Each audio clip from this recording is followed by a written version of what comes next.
¿Qué tal, amigos? Un saludo cordial para todos ustedes. Bienvenidos a Economía para Todos. Soy Jaime Albarracín, a través de la pantalla de Palenque TV. Tenemos una importante entrevista, dos importantes entrevistas en esta edición que van a hacer referencia a nuestra economía personal, a nuestras finanzas individuales, a todo aquello que representa también nuestro entorno familiar. Vamos a estar hablando de presupuesto, de ahorro, pero también vamos a estar hablando sobre cómo amortizar algunos gastos que se presentan habitualmente en esta temporada del año. Y por supuesto también cómo sacarle rédito a, ¿por qué no?, esos escasos ingresos que a veces se tiene. Por supuesto, también tendremos un repaso a la actualidad informativa noticiosa del país en una suerte de resumen de los hechos más importantes. No le digo más, le doy nuevamente la bienvenida. Vamos ya con nuestro primer entrevistado. Él es el ingeniero Brian Arias. Es un experto en temas económicos, administrativos, financieros. Brian, un gusto. Gracias por aceptar nuestra invitación. Gracias por estar ahí. Hemos convocado a Brian para hablar sobre presupuestar, para incrementar nuestros ahorros. Voy entonces, Brian, contigo con una primera pregunta. El primer paso será tomar conciencia sobre la importancia de los presupuestos. Muchas gracias nuevamente y bienvenido. Buenas tardes, Jaime, muchas gracias por la invitación. Buenas tardes a todos los televidentes. Vamos a tocar un poquito el tema tan importante de los presupuestos, ¿no?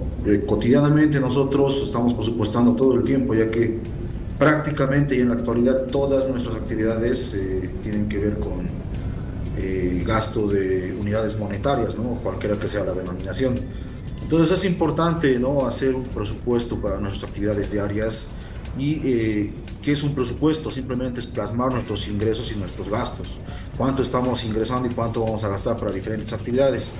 Esto con el fin de tener nuestras finanzas personales organizadas, ¿no?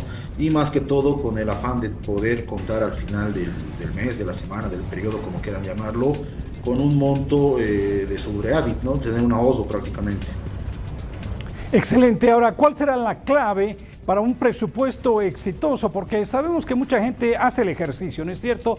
Pero al final, ya en ese debe haber, es a veces donde se falla. ¿Cuál será la clave, Brian? Bueno, a mi parecer la clave para un presupuesto exitoso es, uno, la consistencia, y dos, también tener un equilibrio, ¿no? Tenemos que mantener un equilibrio y una estabilidad en las finanzas personales. Si este mes yo entro, bueno, este mes todos vamos a entrar en gastos excesivos, podríamos decir, ¿no? Por Navidad, Año Nuevo, etcétera, compra de regalos, la cena de Año Nuevo, Navidad, demás cosas. Entonces, en el mes de enero tendremos que un poquito tratar de equilibrar nuestros gastos, tratar de gastar menos. Esto con el afán, repito, ¿no? El afán de los presupuestos es tener al final del periodo un superávit, que tus ingresos siempre superen a tus gastos, y no sea al revés, que los gastos superen a los ingresos, ¿no? Porque ya tenemos un problema. Algunas personas piensan que ser bastante detallista en cuanto precisamente a eso que hacía referencia, ¿no es cierto? Ingresos versus egresos. Ser muy preciso, anotar detalladamente cuánto estamos ganando, cuánto estamos gastando, es una de las claves. ¿Esto puede redundar en esos términos, Brian? Es importante ser preciso, ¿no?, con los gastos que tú llevas para tener un resultado real prácticamente. Si estandarizamos demasiado, puede que el resultado que tengamos al final no sea el real para nosotros, es decir, que en nuestras cuentas no refleje el saldo que debería tener nuestro presupuesto, ¿no? Pero es bueno también indicar que los presupuestos tienen que tener cierta elasticidad, no pueden ser muy rigurosos, y tampoco es posible que sean demasiado precisos, ¿no? Si bien una nota al día, vamos a decir, todos los gastos que uno tiene y todos los ingresos también que realiza, siempre va a haber imprevistos, ¿no? Puede ser, no sé, imprevisto de salud, la invitación de algo que no estaba contemplado en el presupuesto, porque no, en nuestra vida personal no todos los gastos están ya previstos, ¿no? Cuando uno comienza el mes, no dice voy a hacer esto, esto, esto. En el transcurso del diario vivir pueden aparecer gastos que no están contemplados en el presupuesto. Entonces Necesitamos tener una elasticidad dentro del presupuesto y obviamente tratar de ser lo más preciso y lo más leal al ingreso y al egreso que tenemos nosotros vamos a hablar de forma mensual, ¿no? Casi a todos nos pagan los sueldos de forma mensual. En ese sentido, y dependiendo de nuestros ingresos, se debe presupuestar diariamente, semanalmente, mensualmente. ¿Cuál debería ser, digamos, nuestra escala? Perfecto. Bueno, lo recomendable es hacer el presupuesto según a los ingresos que tú tengas, ¿no? Y a los gastos que se realicen. Lo más recomendable es hacer un presupuesto mensual. ¿Por qué? Porque los servicios básicos se pagan de forma mensual. Si tú pagas un alquiler, lo haces de forma mensual, tu agua te llega de forma mensual, internet y casi todos los servicios básicos no son de forma mensual. Allí hay que aumentar la parte de alimentación, que sí se puede calcular por día, pero sacar un promedio mensual, ya que no podemos mezclar presupuestos mensuales con presupuestos diarios o semanales. Vamos a entrar en un desorden total, ¿no? O bien lo hago de forma mensual o lo hago de forma semanal. Lo más recomendable desde mi punto de vista es hacerlo de forma mensual. Excelente. Ahora, el factor disciplina, es decir, darle un cumplimiento, no sé si utilizar el término estricto a aquello que nosotros estamos presupuestando con el propósito de ahorrar siempre, ¿no es cierto? Va a ser fundamental en este objetivo que uno tiene, digamos, de llegar con cierto margen de ahorro a fin de mes. Es importante la disciplina, como en todas las cosas, ¿no? Vamos a poner un defecto a nivel Bolivia, es que muchas veces no somos disciplinados al momento de hacer nuestras cosas o planear hacer nuestra planificación o presupuestos. Cabe marcar acá de que, como decía anteriormente, es bueno tener una elasticidad.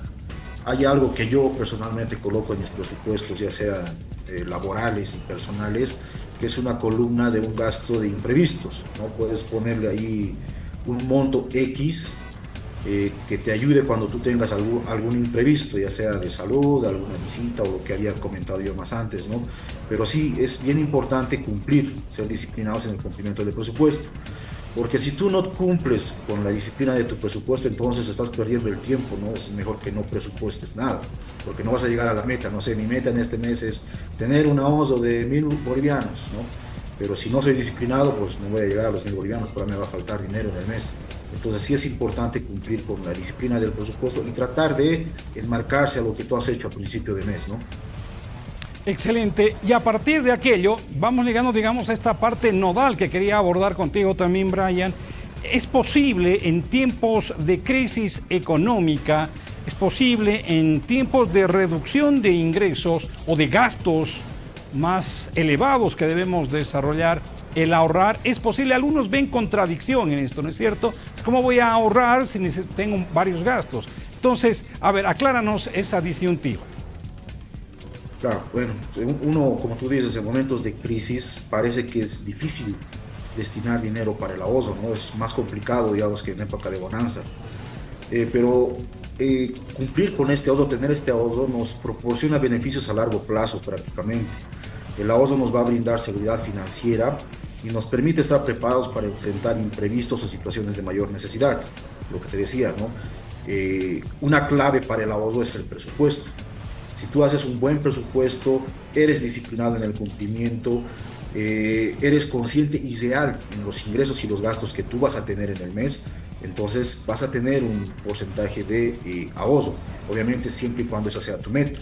Hay otros que hacen un flujo de caja simplemente, ¿no? Yo gasto tanto, ingreso tanto y si se sobra bien y si no sobra ni modo. Ahí estamos haciendo un flujo de caja simplemente, no es un presupuesto y tampoco estamos destinando un monto al ahorro, ¿no? Repetir, se puede ahorrar en tiempos de crisis, se puede, es un poquito más complicado, sí, porque hay mucha variabilidad de precios, como podemos ver en la actualidad, los precios de la canasta familiar suben, y no es que suban cada semana, sino estamos viendo que cada día no están, falta aceite, sube el precio, el pollo ha vuelto a subir, se acercan las fiestas de fin de año, la carne de cerdo ha vuelto a subir, entonces se hace más complicado, pero si nos enmarcamos en un presupuesto, cumplimos con la disciplina necesaria, sí podemos llegar a tener un porcentaje de ahorro cada mes.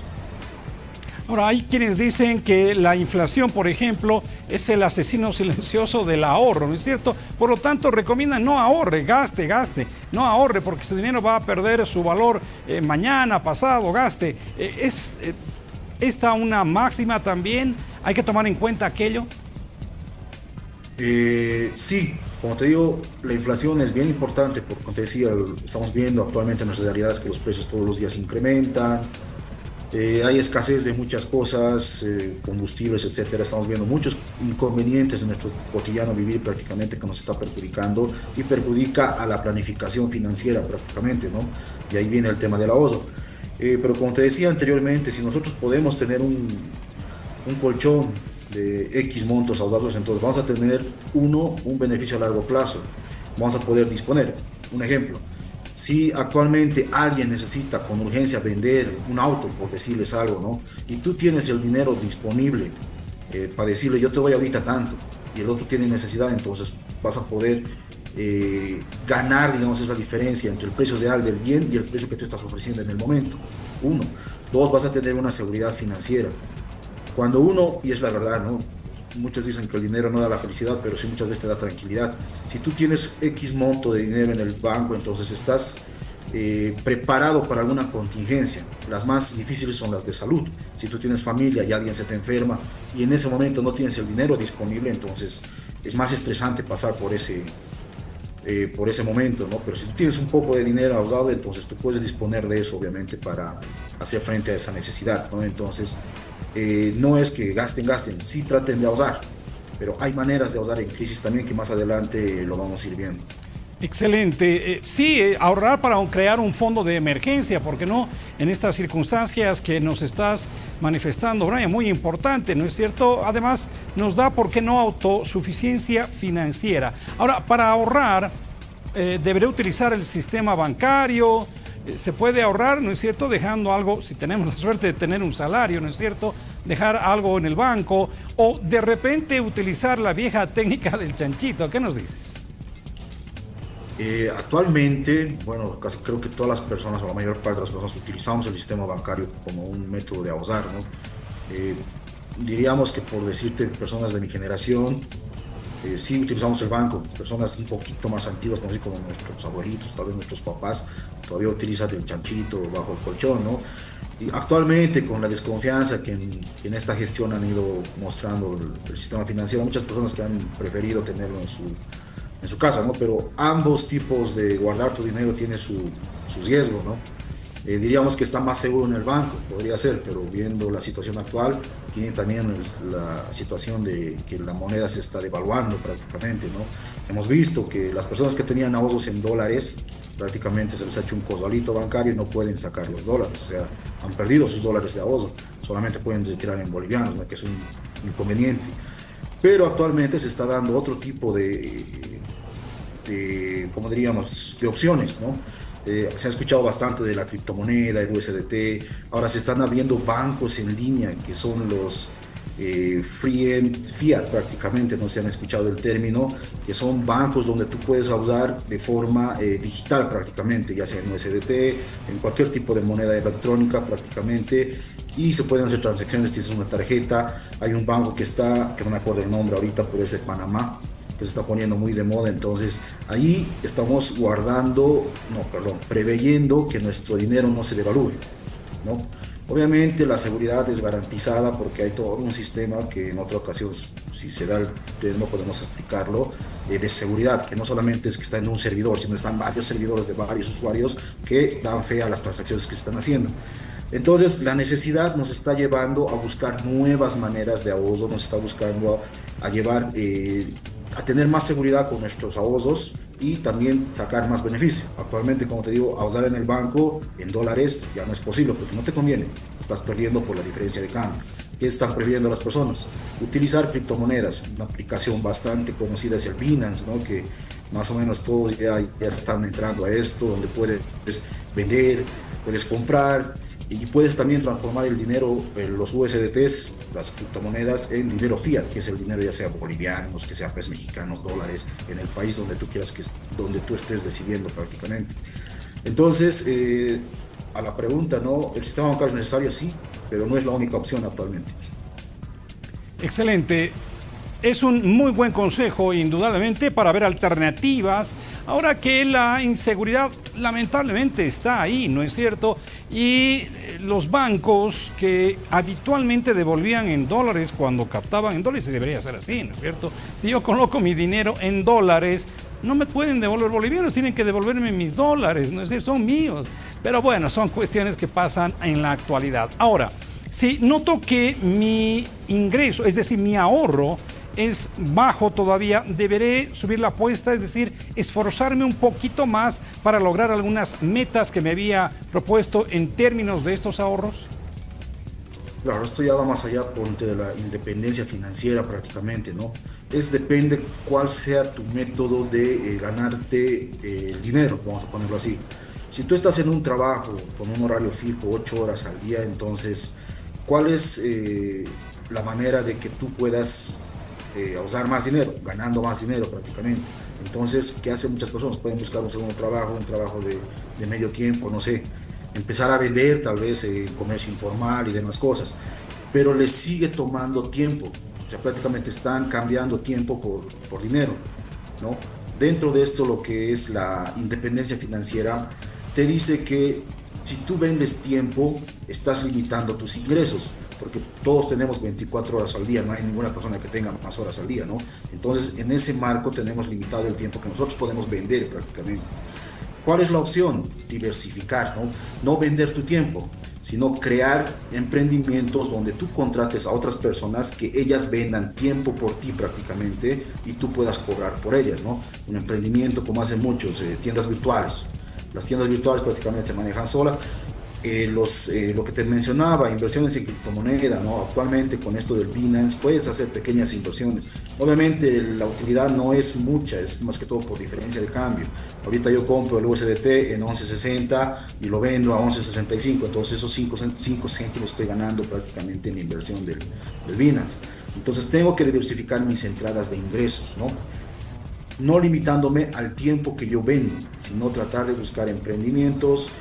Con las redes sociales, con la red virtual, se está haciendo más fácil de que pongas una tienda virtual. Vemos en Facebook que toda la gente ofrece todo tipo de productos, prácticamente puedes encontrar desde un alfiler hasta un auto en esto del marketplace de Facebook. TikTok está entrando ya esto de ofrecer tiendas virtuales prácticamente, entonces hay que buscar la manera donde no tengas que estar presente y quemar el tiempo por el dinero prácticamente. O bien haces un emprendimiento donde tú contratas gente que trabaje por ti y vas a cobrar por ese trabajo, o haces un emprendimiento virtual prácticamente. Yo recomendaría esas dos formas de diversificar ingresos. La única manera de incrementar tus ahorros es diversificando tus ingresos y obviamente disminuyendo tus gastos. Entonces, haciendo una suerte de resumen y para, digamos, aclarar un poquito más esto de lo que nos acabas de decir. El ahorro no simplemente se va a dar porque yo guarde lo poco que tenga, ¿no es cierto?, sino porque me genere nuevas fuentes de ingreso que vayan precisamente a ese ahorro. Es así, ¿no es cierto? Exacto, Jaime. Ese es el resumen de lo que he dicho.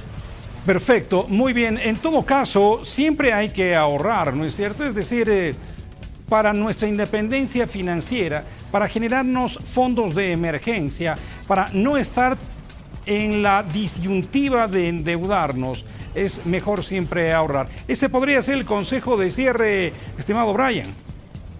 Exacto, Jaime, tú lo has dicho mejor que yo. No es necesario siempre tener un pequeño colchón financiero, vamos a llamarlo así, para hacer frente a cualquier eventualidad, que nadie está libre de nada prácticamente, más todavía si tienes familia, es más complicado, ¿no? Uno que está solo tiene más acceso hasta el ahorro, tiene un poquito más de ingreso, entonces puede tener más variabilidad en la manera de manejar sus ingresos, pero cuando uno está con familia dependiente, entonces ese margen se achica. Y como tú dices, recomendar a las personas que tengan un pequeño colchón financiero que puedan hacer frente a diferentes imprevistos que pueden tener, o en su caso aprovechar ciertas oportunidades, ¿no? Excelente. Muchísimas gracias, Brian. Definitivamente ha sido un gusto conversar contigo, porque más que una entrevista ha sido una conversación en función a esto que es muy importante para la población. Sí, muchas personas que dicen que viven al día, ¿no es cierto?, que no puedo, que esto, que aquello, pero de a poco hay personas que conozco en un frasco colocan esa moneda de 5 pesos de repente que por ahí la tienen y van generando ciertos montos que a la larga pueden servir para alguna cuestión emergente que se pueda tener. Brian, muchísimas gracias. Que tengas un resto de gestión muy importante y que todo salga como lo has planificado. Un abrazo. Muchas gracias, Jaime. Encantado. Estamos a las órdenes cuando tú me necesites. Muy bien, muchísimas gracias. Hemos conversado así entonces con el ingeniero docente Brian Arias, como ustedes han podido apreciar, un experto en estos temas financieros de educación financiera, que nos ha hablado también de lo que representa la independencia financiera a través del ahorro. Ahorre siempre. Hay que hacer un pequeño esfuerzo y va a ver que poco a poco, inclusive, no solamente nos sirve como un fondo de emergencia, sino que puede ser un pequeño capital, un capital celular, si usted quiere, para poder realizar en lo posterior algún tipo de emprendimiento que nos pueda redituar ingresos mayores para nuestra economía. Muy bien, muchísimas gracias nuevamente. Entonces le decimos al ingeniero Brian Arias. Bien, dejamos este tema por ahora acá. Vamos al panorama internacional de las noticias, con algunos datos, elementos que son muy importantes y que estoy seguro que a usted también le va a servir y mucho en torno a esto que está pasando en el mundo y que definitivamente también, reitero, hay que tomar en cuenta para cierto tipo de ejemplos. Vamos a hablar en este sentido de lo que está aconteciendo en Cuba. Sí, Cuba, que tiene problemas en cuanto a electricidad, con la llegada de Donald Trump a Estados Unidos, seguramente van a tener muchísimos más problemas los cubanos, pero están tomando algunas previsiones, porque lo que se aproxima es bastante duro, ¿no es cierto? Algunas previsiones en cuanto a su moneda. Vea usted el siguiente reporte. Arrancó nuevamente la actividad legislativa en la Asamblea Nacional de Cuba y compareció el primer ministro Manuel Marrero. Este dijo que ha habido mejoras en la economía, pero reconoció insatisfacción por el estado de esta después de que hace 6 meses efectuaran un gran recorte en el gasto público y en los subsidios. De esta forma han logrado reducir el déficit en un 53% respecto a lo previsto a principios de año, pero este déficit sigue siendo similar al de los últimos años y uno de los más altos del mundo. Pero la noticia del día ha sido que el primer ministro ha anunciado un nuevo régimen cambiario. Este será flexible, acorde a la oferta y a la demanda, y también la tasa de cambio variará de forma diaria. Actualmente la tasa de cambio en Cuba es fija y, por ejemplo, las personas jurídicas cambian el dólar a 24 pesos, mientras que las personas físicas lo hacen a 120 pesos cubanos. Es una forma de atraer divisas al sistema cambiario, pues actualmente la mayoría de personas recurren al mercado paralelo, donde un dólar equivale a 320 pesos cubanos, el triple que en el mercado oficial. El gobierno de Cuba espera en 2025 que el PIB crezca un 1%, y para ello esperan revitalizar el sistema turístico, atraer inversión extranjera, mejorar la recolección de remesas y avanzar en la construcción de infraestructura de energías renovables.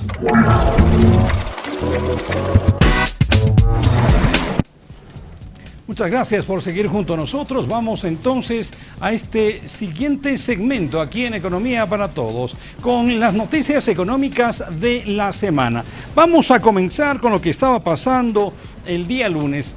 Bueno, fíjese usted que toda esta semana hemos tenido problemas con precios y alimentos. Un claro ejemplo de aquello son las filas que se han verificado después de esas elecciones judiciales. Largas filas en EPAPA nuevamente. No, solamente han repartido 100 fichas esta mañana para mañana, después que han entregado los 100 aceites a las personas que han venido 4 de la mañana. Se ha terminado eso y recién han dado fichas para mañana. Ya no hay aceite. No llega. Hoy día va a haber, mañana no va a haber. No ha dicho así, ha dicho que van a abastecer a todas las familias. Bien claro. Ahora, en verano la fila hemos venido a hacer la segunda vez que vengo a hacer fila. Así, 2 litritos por persona, nada más. Sabe que nosotros estamos desde la mañana, quiero que nos entregue la ficha. Se han entregado hoy día para mañana, entonces para nosotros que nos entregue para el miércoles, eso estamos esperando. Porque no vamos en vano venir aquí a pararnos. Por eso, hoy día se ha entregado para el martes, según dicen ellos. Mentira, he visto, mentira. Unos cuantos fichas he visto yo repartir. Y es lo peor, señorita, salir temprano, muchas veces hasta los ladrones a uno puede asaltar, tanto venir en la mañana muy temprano. Y finalmente se levantó ese veto, esa restricción a las exportaciones de aceite. Pero esta determinación, ni la primera, ¿no es cierto? El veto en sí mismo no ha solucionado el problema del abastecimiento de este vital elemento en la cocina boliviana.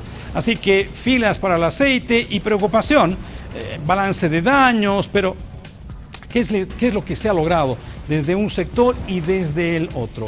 Una guerra donde todos han perdido, pero bueno, ahí está la evaluación. Caso, festejamos ya la reversión de esta mala medida.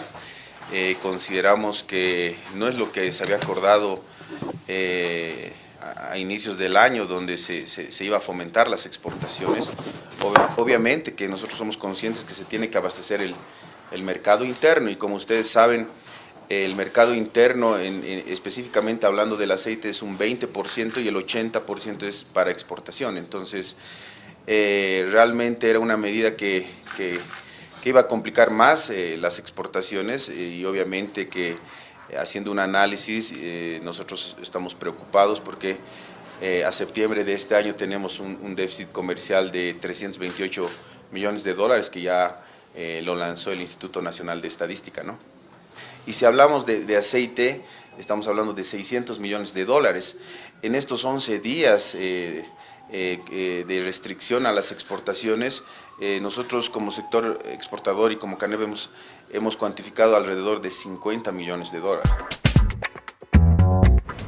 Le reitero entonces, problemas con los alimentos. Se ha dicho desde el gobierno que se va a importar mayores volúmenes de arroz, por ejemplo, para que se pueda satisfacer la necesidad de los ciudadanos.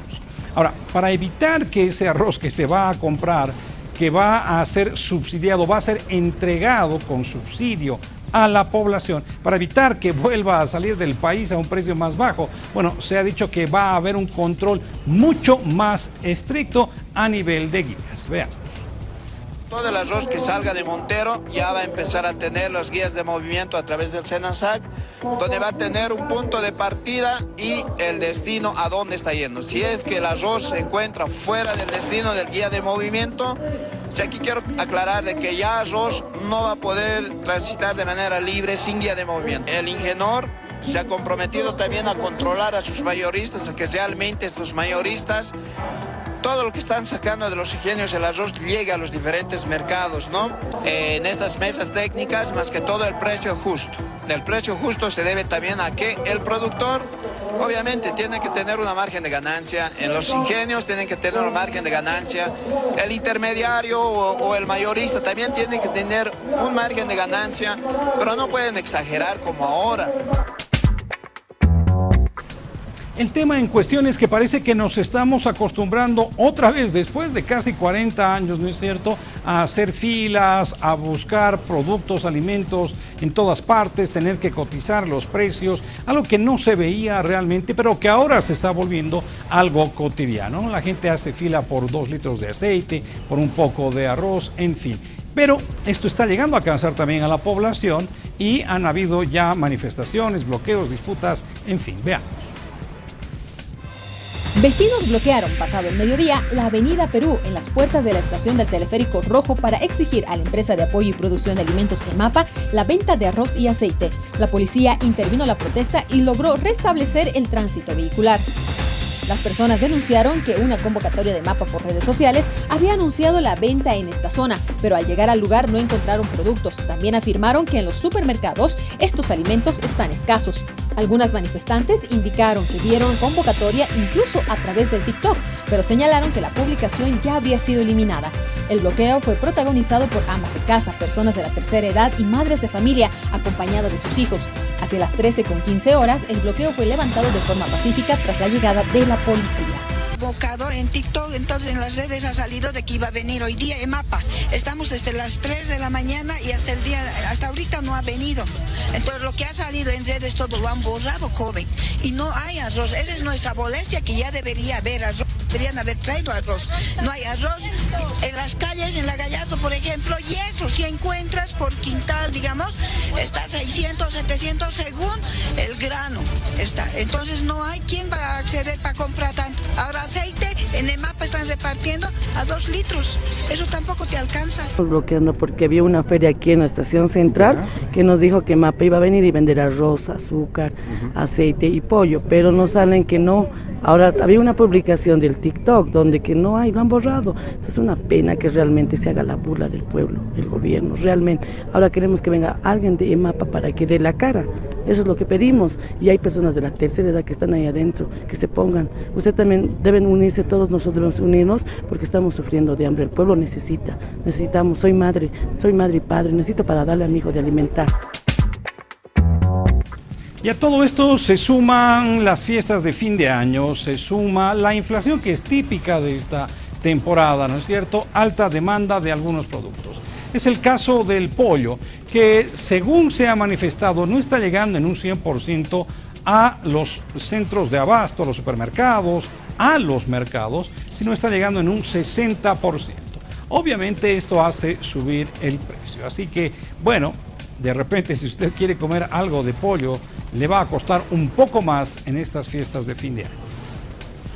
Sí, ha subido excesivamente harto, ¿no? Porque más antes solo años, por ejemplo el año pasado, hasta lo mucho subía hasta 16.50, a lo mucho teníamos que vender a 17, 17.50 y eso era precio exagerado, pero ahora ya está llegando hasta 23 bolivianos el kilo pollo para vender. Ya no hay caso, las señoras mismas las que compran o las que hacen, por ejemplo, tema de bróster, ellas peor les está afectando esto porque ya no hay, el pollo ha subido, aceite ha subido, arroz ha subido, todo está subiendo. Ya no hay caso ni cómo pasar un fin de año bueno. Ni yo, por ejemplo, como ayer les indicaba, yo agarraba 10 cajas ¿sí? o 15 cajas, ahora ni eso me están dando, solo me están dando 7 cajas y ya no cubre ni alquiler, nada de eso. No, esto ya lleva tiempo y es esto hace septiembre, octubre, ya igual ha escaseado, igual ha llegado a subir el tanto de precio. Por ejemplo, el piolindo igual ha llegado hasta 22 bolivianos el kilo.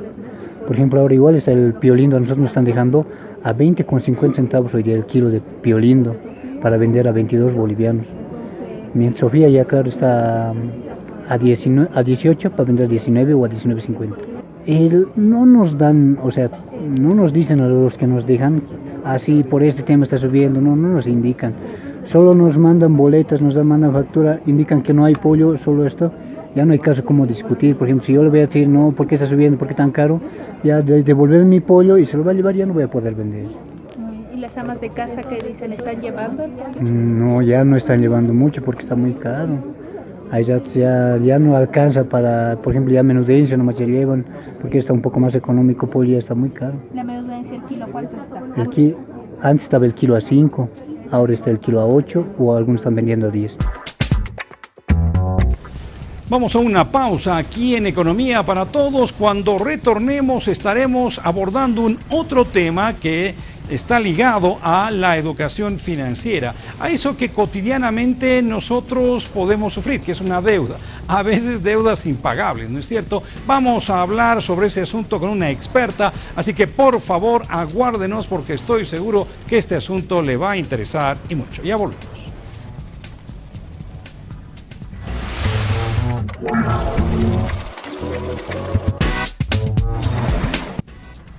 Muchísimas gracias por seguir junto a nosotros. Muchas gracias por seguir junto a Economía para Todos. Soy Jaime Albarracín. Como les había anunciado al inicio del programa, Este capítulo está dedicado fundamentalmente a la educación financiera, a cómo manejar ciertas situaciones, ciertos eventos y por supuesto también cómo lidiar con ellos, ¿no es cierto? Y para este propósito hemos hemos solicitado una entrevista con una experta en este tema. La pueden ver ustedes también en TikTok, en su cuenta. Estamos junto a Lady Diana Flores, quien gentilmente ha aceptado nuestra invitación para hablar de un tema que nos parece fundamental, muy importante, que tiene que ver con el manejo de deuda. ¿Cómo y en qué circunstancias contraer una deuda? Pero lo más importante, cómo salir rápidamente de esta etapa. Lady, ¿cómo estás? Un gusto saludarte. Voy a ir contigo con una primera pregunta. ¿Cómo y cuándo es necesario endeudarse? Un gusto que estés con nosotros. Jaime, un gusto igualmente y muchas gracias por la invitación. Siempre contenta de poder aportar con esta información que muchas veces no las enseñan y por lo mismo siempre caemos en algunas situaciones que no son nada agradables, errores podemos decirle o incluso problemas. Y bueno, contenta de estar aquí, muchas gracias. Y respondiendo a tu pregunta, ¿cómo y cuándo? Lo importante es tener siempre claro para qué va a ser ese dinero. No solo me voy a endeudar porque sí y porque solo quiero más dinero, sino que realmente tiene que tener un propósito. Ideal, Jaime, de que esto sea para alguna deuda buena, por ahí para apalancarme, entendiendo como apalancamiento el préstamo que tendría con una entidad financiera para tener un capital más grande que me permita hacer una inversión, posiblemente en algún negocio o en alguna oportunidad que me genere algún retorno interesante. ¿Cuándo? Sobre esa pregunta de cuándo, va a ser igual en el momento que realmente lo requiramos. Porque muchas veces existe la idea de que después de que salí del colegio y ya estoy trabajando, tengo que comenzar a endeudarme para tener mi casa, mi auto. Sin embargo, esto no debería ser así, dependiendo de la situación también. Sin embargo, si es que yo enfocara a tener esta deuda para luego, tal vez sí tener un departamento que lo voy a hacer trabajar, o por ahí un automóvil, pero que lo voy a hacer trabajar, que sea un flujo y luego pensar en lo que sí va a ser para mí. Y ahí les comparto una frase que a mí me gusta mucho mencionarla, y es que primero nos enfoquemos en los flujos y luego en los lujos. Entonces, no endeudarnos solo para el lujo, sino más bien para eso que me genere más ganancias. Ahora bien, en términos de esto que es la deuda, para que no sea impagable, me imagino que, como tú bien dices, cuando sobre todo uno es joven profesional, lo primero que quiere es un vehículo de repente, ¿no? Y dice, me voy a prestar dinero, porque si no me presto dinero, nunca voy a tener un auto, ¿no es cierto? Entonces, ¿cómo fijarme techos para no hacer una carga muy pesada a esa deuda? Para que una deuda no sea ese tormento y que siempre tengamos que estar pensando en que cada mes debo pagar y esto nunca termina, lo ideal es que comencemos a encontrar estrategias para lograr liquidar estas deudas lo antes posible. Si es que ya es una deuda mala, entendiendo de que no me está generando más ganancias, sino más bien solo estoy pagando a la entidad financiera y además otros pagos, otras comisiones, entonces importante ahí es poder identificar cuánto es lo que yo dispongo para pagar. Tal vez solo me alcanza para la cuota, y ahí lo que podría hacer es encontrar maneras para nuevas fuentes de ingreso para poder pagar un poco más de esa cuota como tal. Si yo ya tengo un disponible y puedo aumentarle a esta cuota que yo pago cada mes, entonces eso me va a permitir poder amortizar cada vez más a capital. Aquí, Jaime, es muy importante tomar en cuenta de que el pago que yo voy a realizar a la entidad financiera, ese adicional, lo mencione como un pago a capital, para que no lo consideren como un pago adelantado del mes siguiente, porque muchas veces es lo que pasa. Entonces, partir desde ahí, desde el punto de amortizar más o encontrar nuevas fuentes para que yo pueda así poder pagar esa deuda.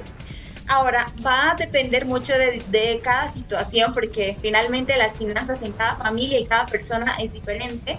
Entonces, ahí lo que podríamos evaluar es si es que tengo esa disponibilidad o si es que no, y tal vez estoy así en las justas para poder pagar cada mes siempre es bueno que ustedes puedan ir a conversar con su entidad financiera para que así puedan renegociar incluso las condiciones de su crédito.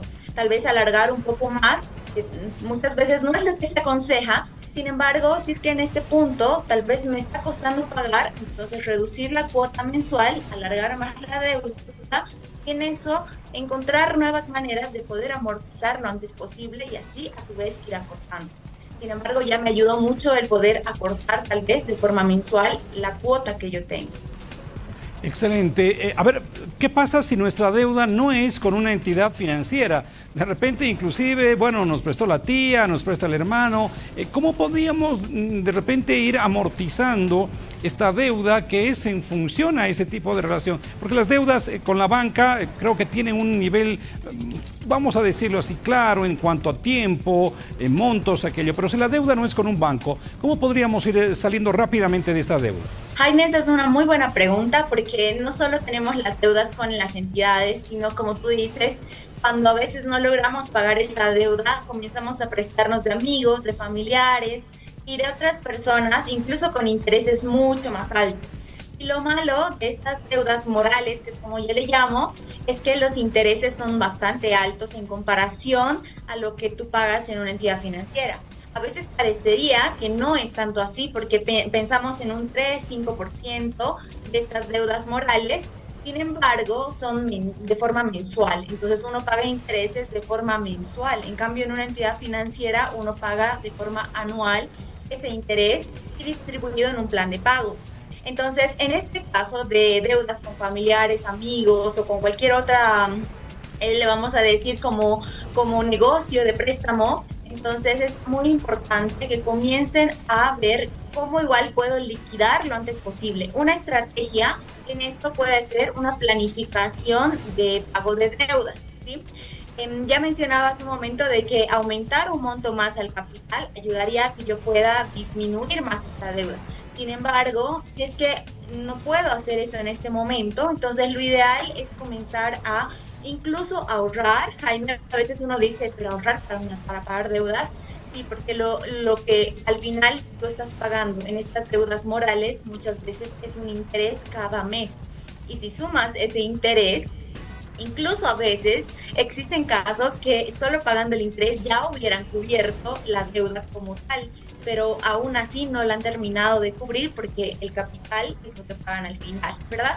Entonces, lo ideal es que comiencen a ahorrar ese capital para que puedan liquidar esa deuda lo antes posible. Partiría desde ahí, dependiendo obviamente de la situación de cada persona. Entiendo que hay algunos, por ejemplo, cuando trabajamos, en su momento yo también era empleada, colaboradora de una empresa, entonces tengo primas o aguinaldos, entonces puedo comenzar a utilizar este dinero extra para pagar estas deudas lo antes posible. Esas son como algunas opciones, Jaime. Ahora, no todas las deudas son malas, ¿no es cierto? Una deuda para inversión, ¿es importante tomarla cuando se presenta la oportunidad? Bueno, es así, no todas las deudas son malas. Sin embargo, tampoco es que voy a endeudarme para cualquier inversión, ¿sí? Ahí, ¿qué es lo que tengo que tomar en cuenta? Si es que esta inversión me va a generar un retorno que al menos cubra parte de la mensualidad, de la cuota mensual que yo tengo que pagar por la deuda, o si en lo mejor cubre la totalidad o hasta incluso me da más, ahí sí podríamos optar por tal vez una deuda para hacer esta inversión. Sin embargo, si es que la inversión no me genera lo suficiente como para cubrir la deuda que yo vaya a tener con una entidad financiera, tal vez no sea la mejor opción, porque además, Jaime, hay que tomar en cuenta que las inversiones es un dinero que yo debería tenerlo muy aparte de todo. El dinero, por ejemplo, para alimentación, para, no sé, la educación de los hijos, para otros pagos que sí o sí tengo que hacer en el mes, no debería ser el dinero que voy a poner en la inversión, ¿sí? Entonces, si es que yo me voy a endeudar para una inversión, lo ideal es comenzar a evaluar si es que voy a tener ese retorno que cubra parte o en su totalidad, y así estoy jugando bien el juego, vamos a decir, de las finanzas, porque me estoy apalancando de un dinero que no es mío, sin embargo que lo estoy invirtiendo y me está generando ganancias que a su vez se paga solo en esta deuda. y si en el camino puedo amortizar lo antes posible, mejor aún. Ahora, ¿cuán bueno es prestarse dinero para pagar esa deuda? Es decir, vamos a ver, algunos piensan que consiguen un dinero con un interés más bajo que el que están pagando, digamos, porque no en una entidad financiera. Entonces, ahí es aconsejable prestarse dinero, o para pagar una deuda nunca es bueno prestarse más dinero. La segunda opción. O sea, no es ideal prestarse más dinero para pagar una deuda. Ahí a veces escuchamos esta frase de que uno tapa un hueco con otro hueco, y así a su vez está tapando cada vez más huecos porque está tratando de cumplir muchas veces las deudas con entidades financieras, y estamos teniendo deudas morales con amigos, familiares o con otras empresas de préstamos. Entonces, lo que ocurre ahí es que al final puede llegar a un sobreendeudamiento. Y al estar sobreendeudado, por descarte, estamos gastando más de lo que ingresa. Y ese es uno de los principios, me animo a decir, que tenemos que cuidar mucho en las finanzas. No gastes más de tus ingresos. Entonces, si es que ya en un punto estoy muy endeudado, puede ser que estás en un déficit financiero. No se asusten si tal vez es tu caso, porque siempre se puede salir de ahí con buenas estrategias y haciendo una buena planificación. Sin embargo, no se presten para cubrir una deuda. Siempre va a ser mejor que incluso vayan a negociar con ya sea una persona, ya sea una entidad financiera, quien les haya prestado este dinero.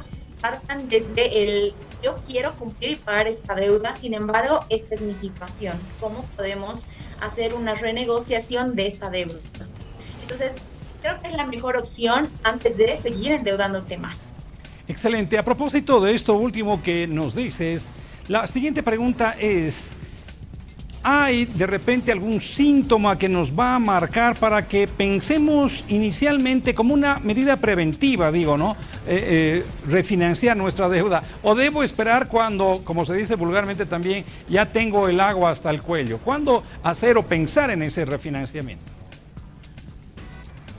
Súper, Jaime. Mira que aquí es muy, muy interesante esta pregunta, porque a veces uno ya tiene como ese patrón de estar endeudado, ¿no? Entonces, puede ser bueno o puede ser mal. ¿Cuándo es bueno? Cuando yo sé que puedo utilizar el dinero que no es mío, que es de la entidad financiera, para poder multiplicar. Ahí es bueno. Entonces, seguramente veo si es que una inversión me va a generar más retorno, puedo refinanciar el préstamo que ya tengo para así tener mucho más capital, o levantar el capital, como se le dice, y así poder continuar con mis inversiones.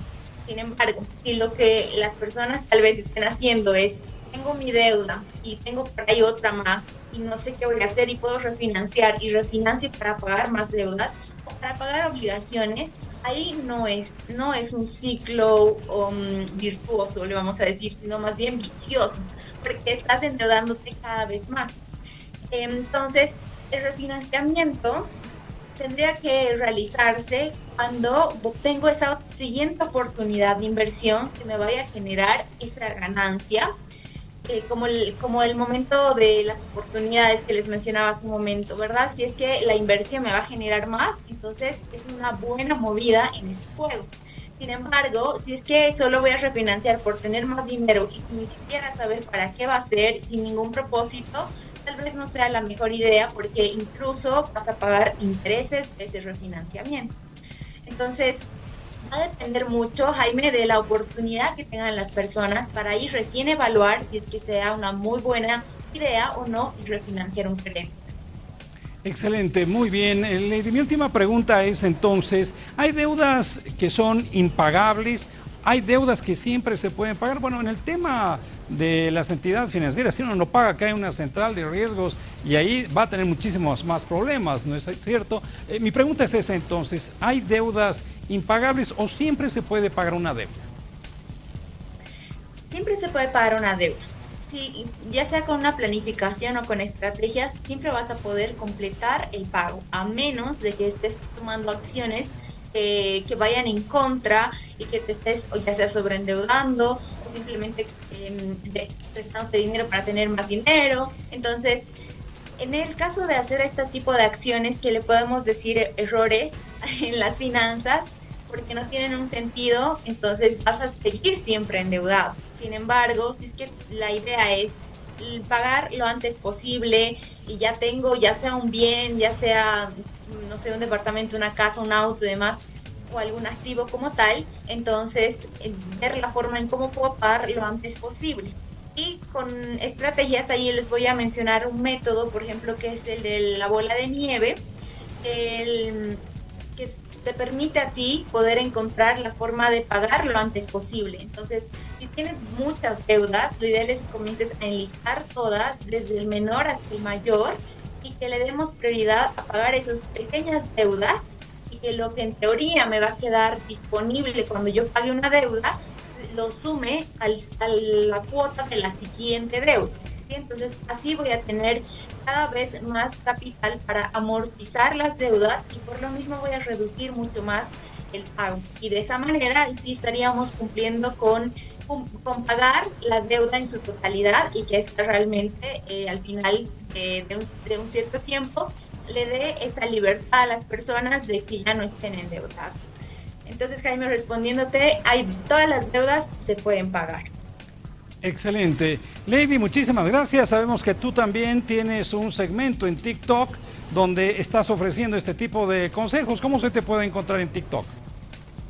Gracias, Jaime. Bueno, pueden encontrarme en las redes como @ladydiana.flores. Lady es Lady, por si acaso. Y bueno, en todo caso, también podrían contactarme al WhatsApp, al 622-789-18 y con todo gusto puedo guiarles y responderles alguna consulta que tengan respecto a toda la parte financiera. Excelente, muchísimas gracias, Lady. Entonces, que sea hasta una próxima oportunidad y ahí nos vemos en las redes. Muchas gracias. Gracias, Jaime. Ya nos vemos en la siguiente. Muy bien, muchas gracias. Le decimos a Lady Diana Flores, como ustedes han podido apreciar, entonces, muy conocedora de estos temas financieros en términos de deuda. ¿No es cierto? Aquí en esto, un buen consejo puede ayudarle a usted a salir de estos caminos escabrosos que pueden presentarse en términos de nuestras finanzas, en términos de nuestros emprendimientos. Hay estrategias que nos pueden ayudar a nosotros a salir más rápidamente de una deuda. Así que puede consultar con algún especialista como Lady, por ejemplo, para que usted pueda manejar este tipo de circunstancias. Reitero, la pregunta ha sido clara y la respuesta también. Siempre es posible pagar una deuda. Muy bien. Nos quedamos ahí entonces con este asunto. Puede recapitular usted todos estos temas en nuestro canal de YouTube, Economía para Todos Palenque TV. Nos encuentra bajo ese denominativo, reitero, Economía para Todos Palenque TV, donde usted va a poder encontrar este capítulo y muchísimos otros más con consejos financieros, pero también hablamos sobre, ¿por qué no?, inversiones, startups, modelos de negocios, en fin. La invitación entonces en ese sentido está planteada. Vamos a continuación a esta nota internacional que nos parece muy importante y que le hemos rescatado para usted. Tiene que ver con el precio de la guerra. ¿Qué precio está pagando Rusia por mantener ese conflicto bélico con Ucrania? Bueno, al parecer y por ahora, habrá que esperar el final de la guerra, pero por ahora Rusia está poniendo en jaque mate prácticamente su economía. Veamos. El centro de Moscú está coloridamente decorado para las fiestas. Sin embargo, no todo el mundo puede darse el lujo de comprar regalos a fin de año. Los precios subieron 3 y 4 veces. Es imposible salir a comprar. Ayer pagabas un precio y hoy pagas otro. No se puede vivir así. Es muy difícil, es muy duro. En especial, los alimentos se han encarecido.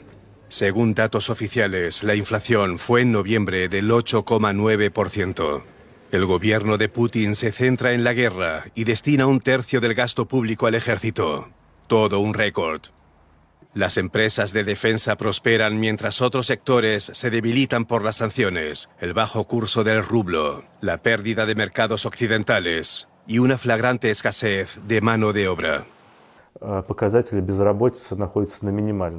Los índices de desempleo están en su punto más bajo, pues muchas personas emigraron, cerca de 1 millón de personas. Eran personas activas que abandonaron el sistema laboral. Algunos fueron trasladados, otros firmaron contratos. Es decir, otro millón de la población activa que dejó el mercado laboral.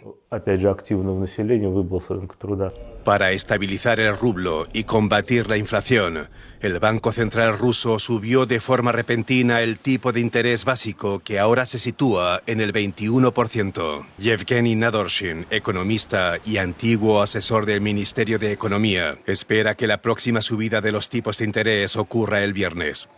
Lo más importante es que arranquemos 2025 con un tipo de interés del 25%, algo muy problemático. Es probable que haya consecuencias no deseadas, como bancarrotas. Creo que las pequeñas y medianas empresas y la clase media serán los más damnificados en estas circunstancias.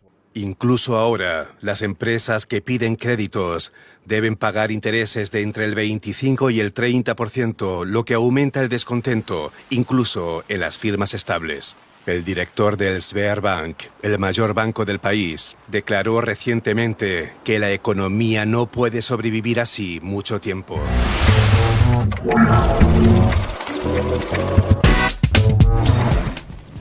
Recta final de Economía para Todos. En esta edición hemos hablado primero de lo que representa ahorrar. Ahorrar incluso en tiempos de recursos bajos, ahorrar en época de crisis es fundamental porque el ahorro va a hacer a nuestra independencia financiera. Es muy importante aquello, así que no descuide este tema que es muy importante.